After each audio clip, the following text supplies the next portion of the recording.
we have a realistic TRC-451.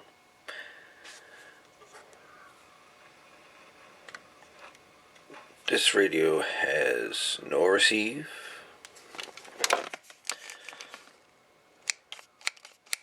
it has no transmit. It's yeah,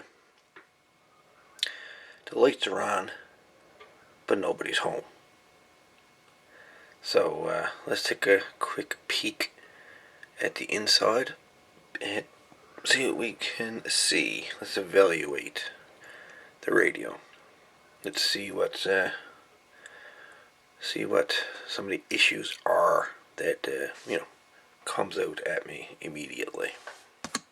So this is the 451 on the inside. One thing I will make note of is in the VCO circuit, you can see all the wax is melted here, and we have a resistor that has self-destructed.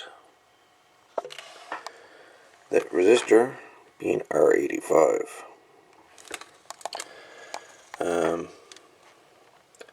Back here we have another transistor. It's either this one, which is kind of warm, it's causing the heat, or this one. I'm thinking it's this one here, actually, the green one, the 8473.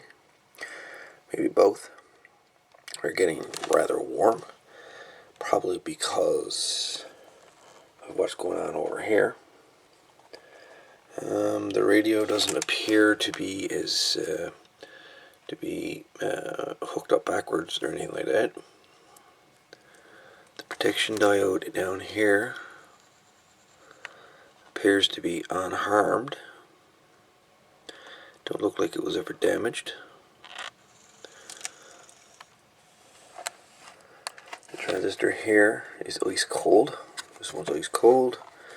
The final driver ice cold. So two of the main problems areas that I can see right away anyway for sure. One is over here in the VCO circuit. Very strange for this to act up like that. Obviously there's something here shorted out, and heat being generated over in this section. So anyways, that's what this new series is going to be about. See if we can fix the TRC-451. Anyways, let's get at her, and over the next few videos we'll dive into this and see where the problem lays. Anyways, all the best, and 7-3.